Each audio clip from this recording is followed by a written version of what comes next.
Assalamualaikum warahmatullahi wabarakatuh. Saya ucapkan selamat datang kepada peserta proktoring perubahan keseminatan di ruang ijo HCU Rumah Sakit Suroyo Magelang.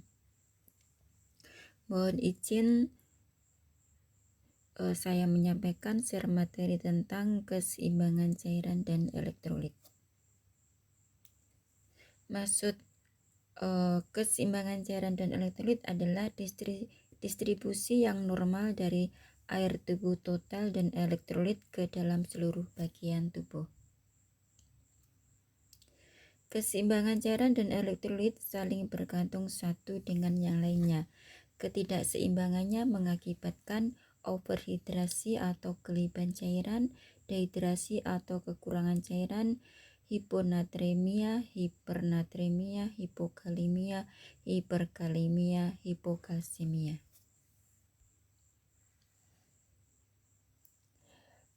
Untuk fisiologi cairan sendiri, untuk dewasa sekitar 60% dari tubuh terdiri dari cairan, sedangkan pada bayi dan anak sekitar 70-80%. Konsentrasi air paling tinggi berada di sel-sel otot atau organ-organ pada rongga badan seperti paru-paru dan jantung kita. Konsentrasi air paling rendah ada di tulang dan gigi. Berikut adalah tabel distribusi cairan tubuh. Pada laki-laki dewasa, total cairan tubuh adalah 60%, di mana 60% dibagi lagi di dalam intrasel 40 dan di ekstrasel 20. Di mana di ekstrasel 20% terpisah lagi di plasma 5% dan interstisial 15%.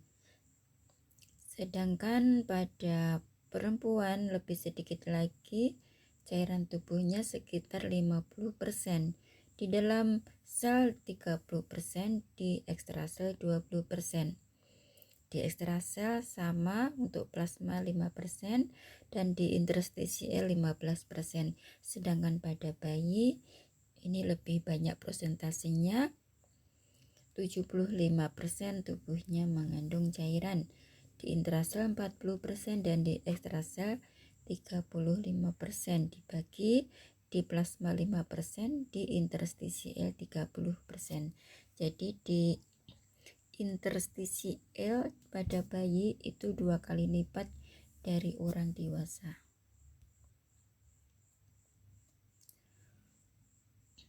Berbicara dengan cairan tubuh itu terdiri dari air, elektrolit, dan non-elektrolit. Elektrolit sendiri yaitu adalah zat yang terdisosiasi dalam cairan, dibedakan menjadi ion positif dan ion negatif. Ion positif kita namakan kation dan ion negatif kita namakan anion. Untuk kation di dalam intrasel didominasi oleh K+ atau kalium, sedangkan di ekstraseluler didominasi oleh natrium.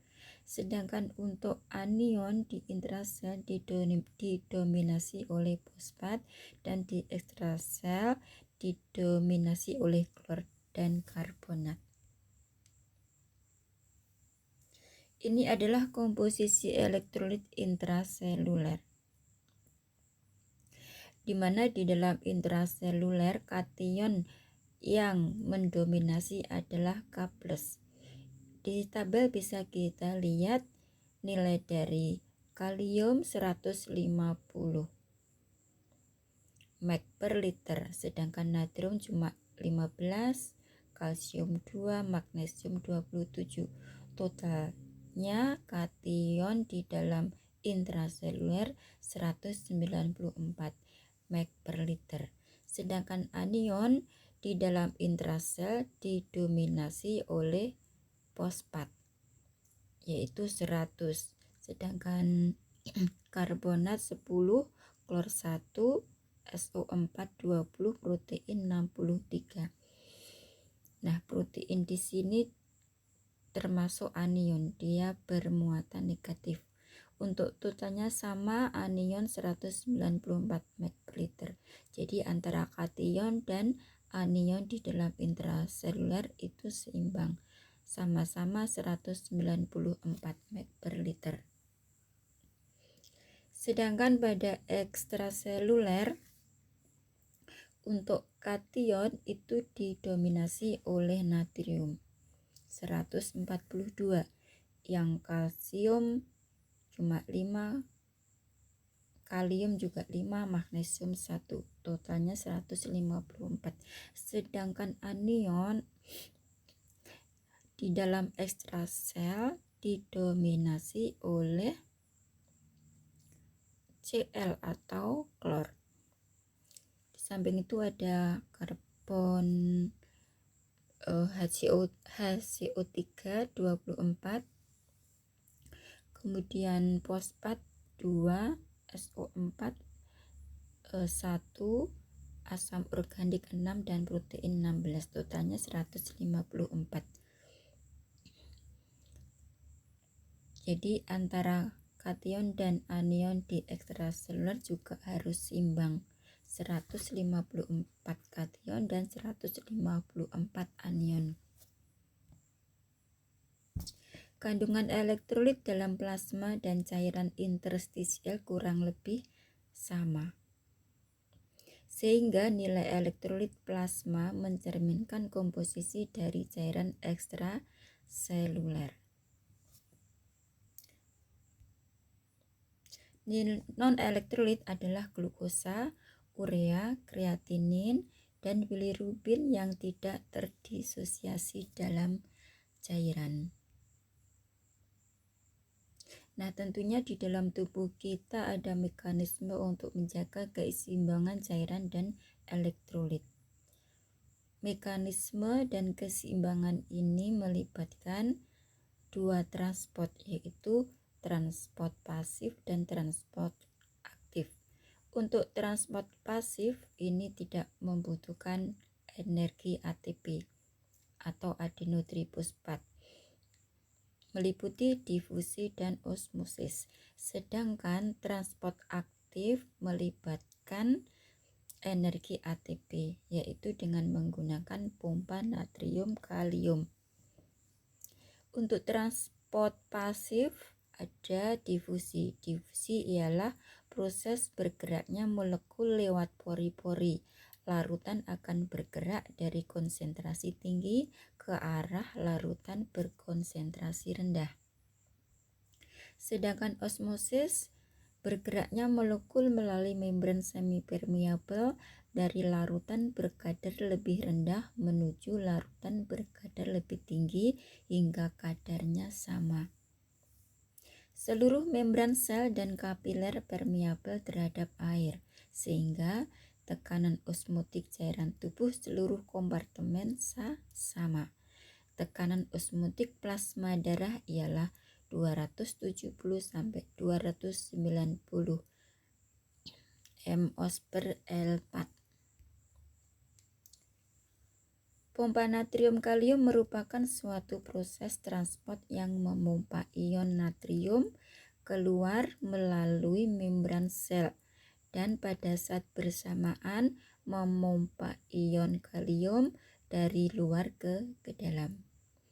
Kita tahu kalau di dalam intraseluler itu adalah didominasi oleh kalium.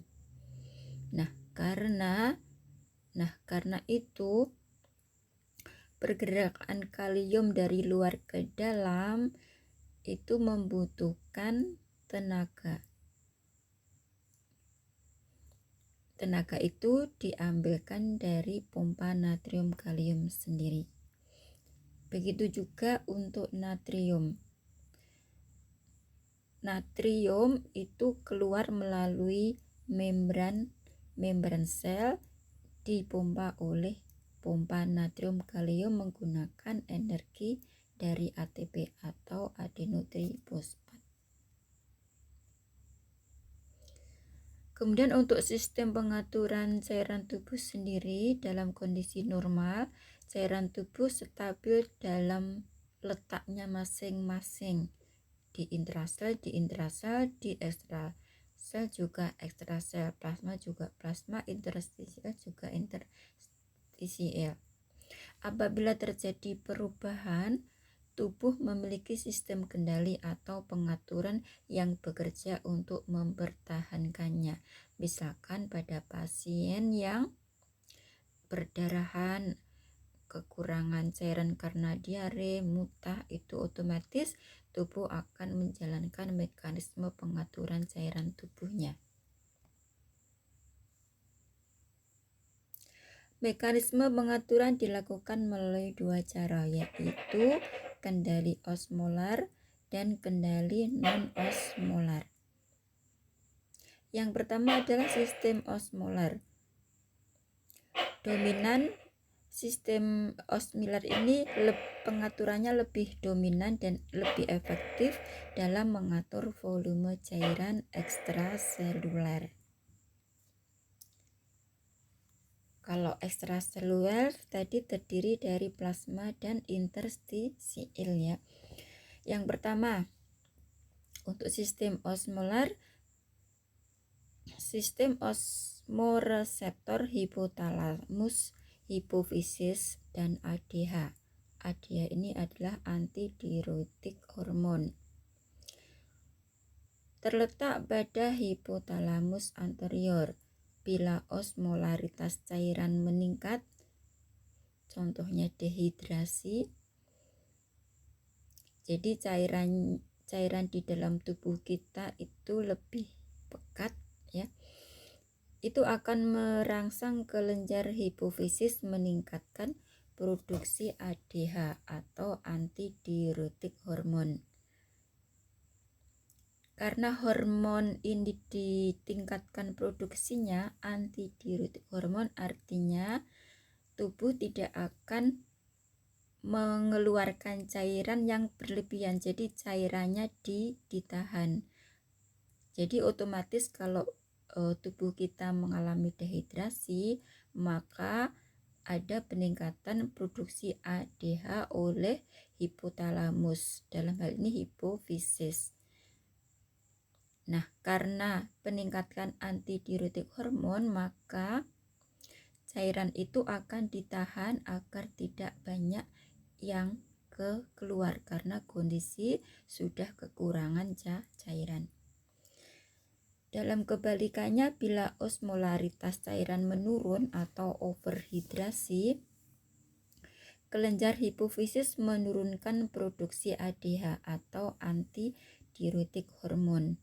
Artinya cairan yang di dalam tubuh itu agar banyak yang dikeluarkan oleh aktivitas penurunan ADH ini. ADH berperan untuk menghemat air dengan meningkatkan reabsorpsi.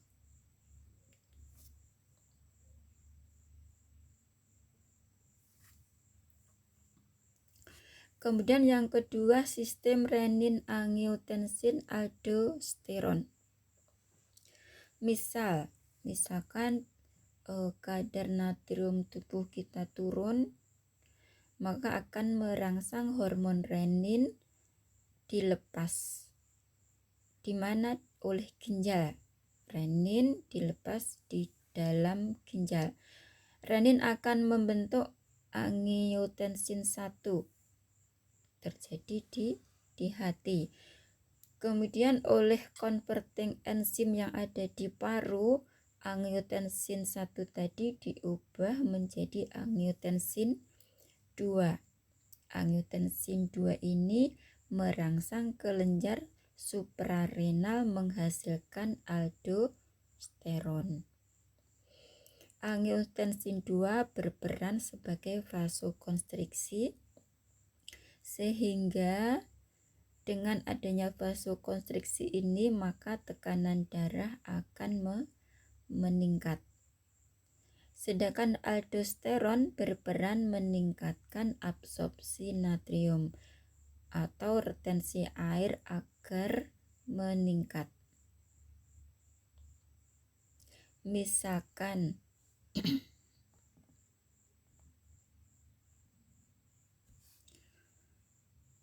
Misalkan pada pasien yang mengalami hiponatremia.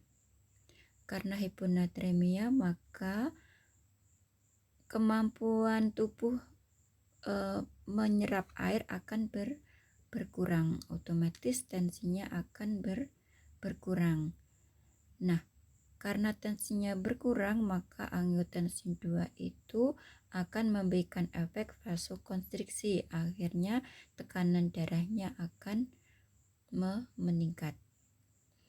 Nah, suatu saat kalau natriumnya benar-benar nilainya sangat kritis turun, otomatis tekanan darahnya akan turun juga. Nah, untuk terapi kalau pasien hiponatremia ya dikoreksi natriumnya sampai normal.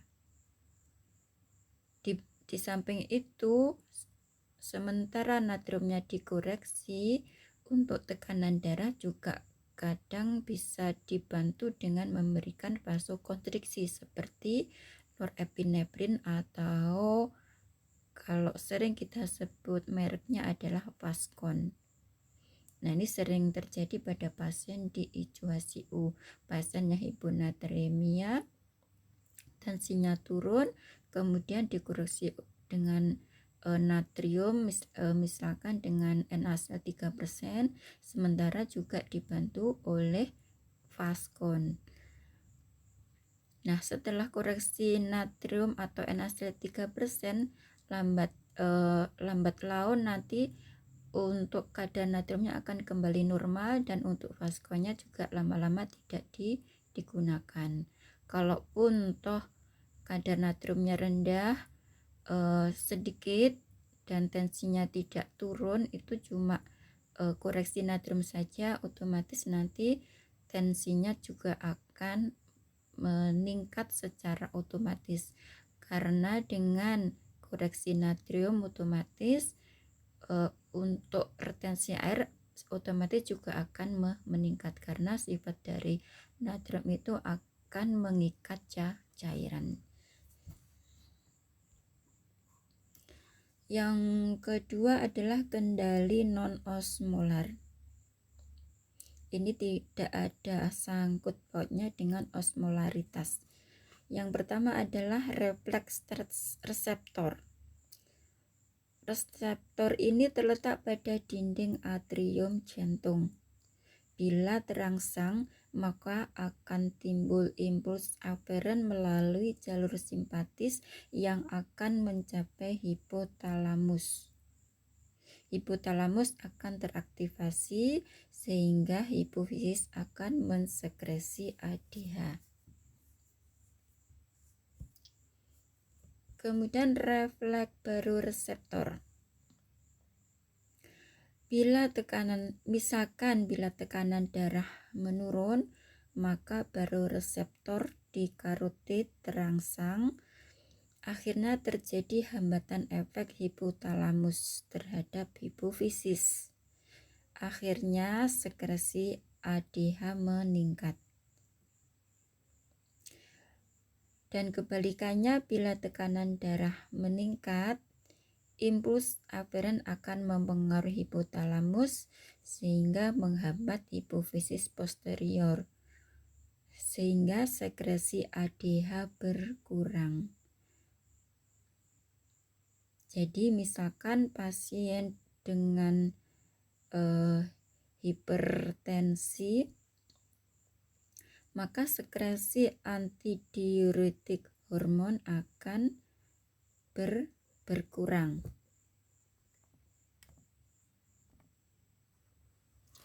Dalam arti antidiuretik hormonnya berkurang agar cairan yang ada di dalam tubuh akan banyak yang dikeluarkan, sehingga untuk tekanan darahnya nanti bisa menurun.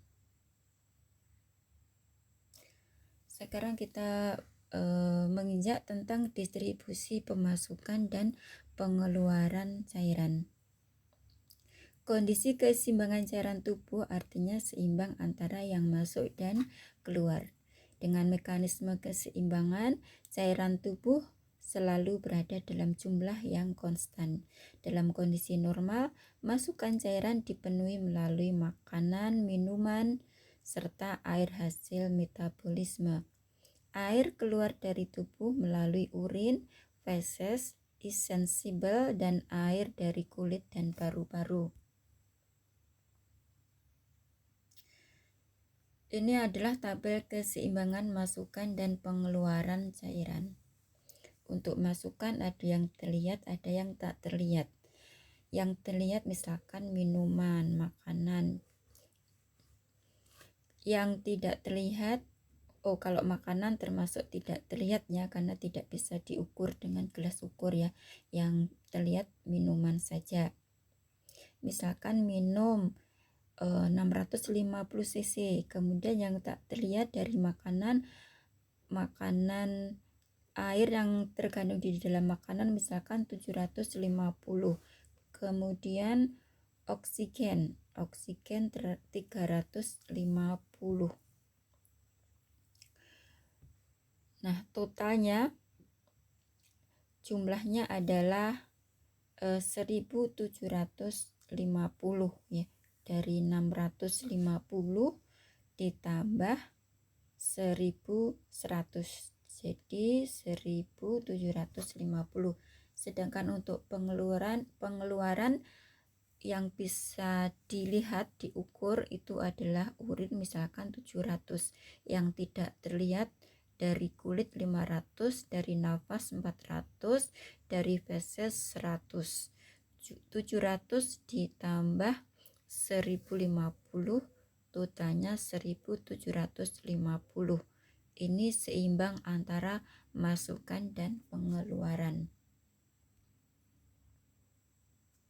Nah, untuk kebutuhan cairan sendiri ini bisa diperhitungkan yang pertama berdasarkan umur. Untuk umur 0 sampai 1 tahun sekitar 120 ml per kilogram berat badan. 1 sampai 3 tahun sekitar 100 ml per kilogram berat badan. 3 sampai 6 tahun 90 ml per kilogram berat badan. 7 tahun sekitar 70 ml per kilogram berat badan. Untuk dewasa sekitar 40 sampai 50 ml per kilogram berat badan. Misalkan berat badan orang dewasa 50 kg, berarti kebutuhannya 50 kali 50, 2500 ml per hari. Sedangkan berdasarkan berat badan ini ada perhitungan. Ini yang sering digunakan di lapangan ya, di bangsal. Untuk 10 kg pertama kebutuhannya adalah 100 ml per kilogram berat badan. 10 kg kedua 50, 10 kg selanjutnya 25 per kilogram berat badan. Misalkan berat badan 50 kg. Untuk 10 kg pertama kita kalikan 100, hasilnya 1000 ml. Ditambah lagi 10 kg kedua kita kalikan 50, hasilnya 500. Untuk sisanya adalah 30 kg. Karena tadi 50 sudah dikurangi 10 pertama, 10 kedua, 5, akhirnya 50 dikurangi 20, sisanya 30. Jadi 10 kg berikutnya adalah 30 kg dikalikan 25, hasilnya 750. Totalnya jadi 2250 ml.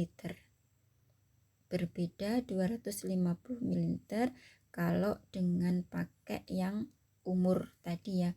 Kalau yang pakai umur tadi sekitar 40 sampai 50 ml per kilogram badan. Jadi mirip sama ya.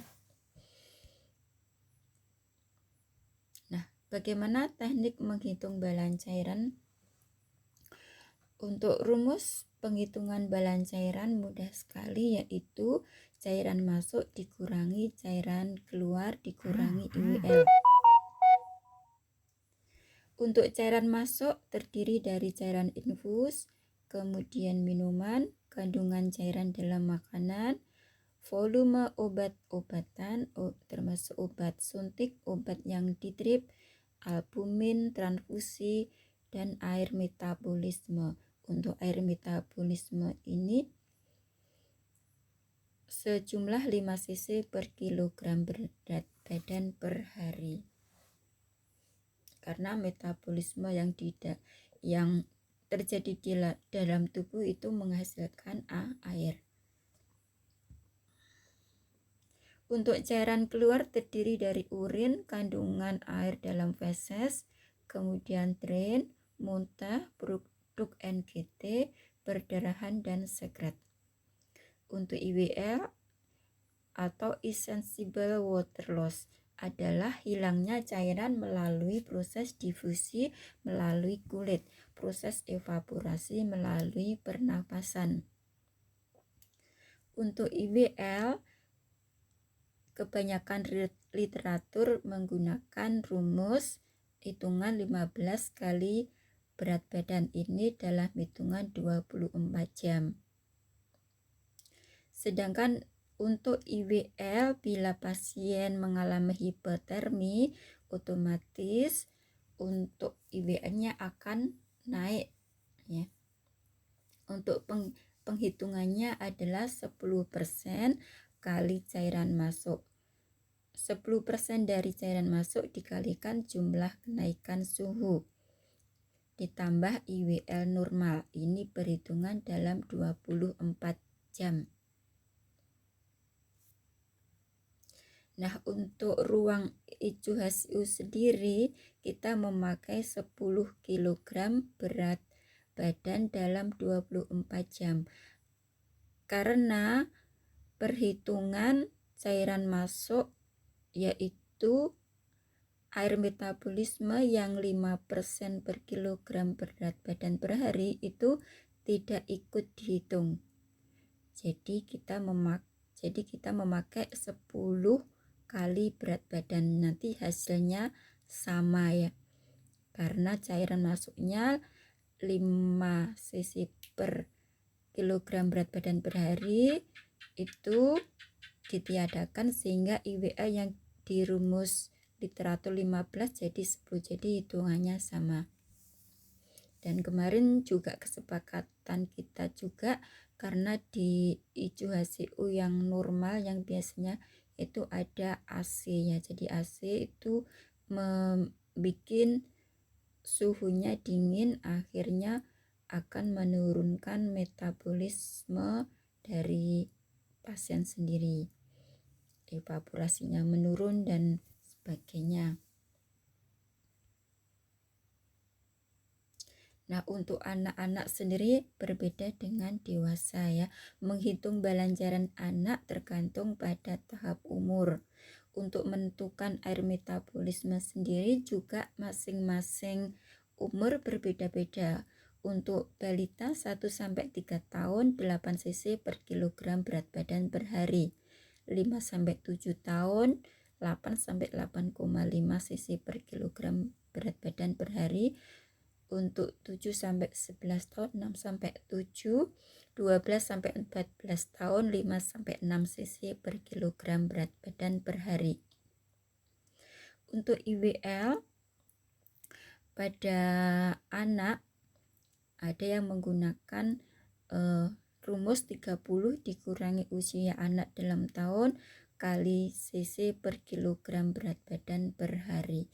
Jadi kalau kita mendapatkan pasien anak itu lebih rumit ya, termasuk dosis obat, termasuk oplosan komposisi infus itu sangat rumit sekali. Kalau belum terbiasa memegang pasien anak memang pusing, harus open book, open rumus, dan selalu menghitung dengan dosis yang kecil-kecil. Nah, kita belajar contoh soal untuk menghitung balan cairan. Misalkan Tuan Y 50 tahun, berat badan 60 kilo, suhunya normal 37 derajat. Pos operasi laparotomi apendik perforasi hari pertama. Terpasang infus 2000 cc per 24 jam, mendapatkan transfusi PRC 300 cc, produk drain 100 cc, NGT dialirkan produk 200 cc kehijauan. Terpasang DC, produk urin 1500 per 24 jam. Terapi injeksi ceftazidime 3 kali 1 gram diberikan dalam drip masing-masing 100 cc. Jadi untuk ceftazidime-nya sendiri dalam sehari adalah 300 cc. Nah, kita hitung dulu untuk cairan masuk. Ada infus 2000, ada transfusi PRC 300, injeksi 300, dan air metabolismenya 300 cc. Totalnya adalah 2900 cc. Kemudian untuk cairan keluar, urin 1500, drain 100, NGT 200, IWL-nya kita pakai 15 karena di cairan masuk kita juga menghitung air metabolisme. Nah, untuk IWL dengan perhitungan 15 kali berat badan itu adalah 900 cc. Jadi totalnya untuk cairan keluar adalah 2700 cc. Untuk balan cairannya tinggal mengurangi 2900 dikurangi 2700. Hasilnya adalah positif 200. Jadi dalam sehari balan cairan pada Tuan Y itu adalah positif 200 cc. Itu dalam kondisi pasien Tuan Y-nya tidak demam atau tidak hipertermi. Nah, misalkan pada suhu, misalkan suhu Tuan Y 38 derajat, jadi ada kenaikan 1 derajat. IWL kenaikan suhu kita hitung, yaitu IWL normal ditambah 10% cairan masuk kali jumlah kenaikan suhu. IWL normal adalah 900, sedangkan 10% dari cairan masuk adalah 0,1 kali 2900 kali 1, hasilnya 290. 900 IWL normal ditambah IWL kenaikan suhu 290, hasilnya sama dengan 1190. Ini asumsinya adalah dalam 24 jam. Nah, tentunya Tuan Y ini mengalami suhu 30 derajat itu tidak selama 24 jam. Mungkin cuma 4 jam, mungkin hanya 6 jam karena turun diberi piretik. Nah, untuk penghitungannya biar lebih tepat, maka misalkan di shift pagi sudah ada BC pagi. Nah, nanti pas kondisi pasien Y ini panas, misalkan 4 jam dia panas dan setelah 4 jam dia suhunya normal, kita hitung IWL yang 4 jam ini dan kita langsung kita balan hasilnya berapa. Nah, nanti shift pagi balannya misalkan positif A, kemudian kita tambahkan balan selama 4 jam pasien itu panas. Kita hitung. Nah, setelah pasien tidak panas kembali ke perhitungan yang normal. Jadi untuk rumus ini maksudnya selama 24 jam. Nah, jadi kita hitung balan cairannya pas pasien panas saja. Kalau kita hitung secara total itu hasilnya tidak validnya. Karena ini rumus ini dihitung untuk 24 jam. Sementara pasien panasnya tidak selama 24 jam. Nah, hasil hitungannya tadi input cairan 2900, untuk outputnya menjadi tambah ya. Outputnya ada 1500 tadi urin ya, kemudian 100 drain, 200 urin. Nah, ditambah IWA-nya tadi 1190, jadi totalnya 2990. Jadi untuk balan cairan pasien Y bila pas dia mengalami panas adalah min 90 tadi ya. Ini tapi hitungannya ini asumsinya 24 jam. Kalau kita lebih teliti lagi, kita hitung pas pasien panas saja. Kalau dia tidak panas, kita kembali ke IWL yang normal. Mungkin itu saja penjelasan materi dari saya tentang balan cairan dan elektrolit. Terima kasih atas perhatiannya. Mohon maaf banyak kekurangannya, mungkin bisa kita lanjutkan diskusi di lapangan, terutama nanti pas perhitungan nyata ke pasien. Nanti kita cari pasien-pasien yang panas IWA-nya bagaimana. Terima kasih, sekian dari saya, mohon maaf. Wassalamualaikum warahmatullahi wabarakatuh.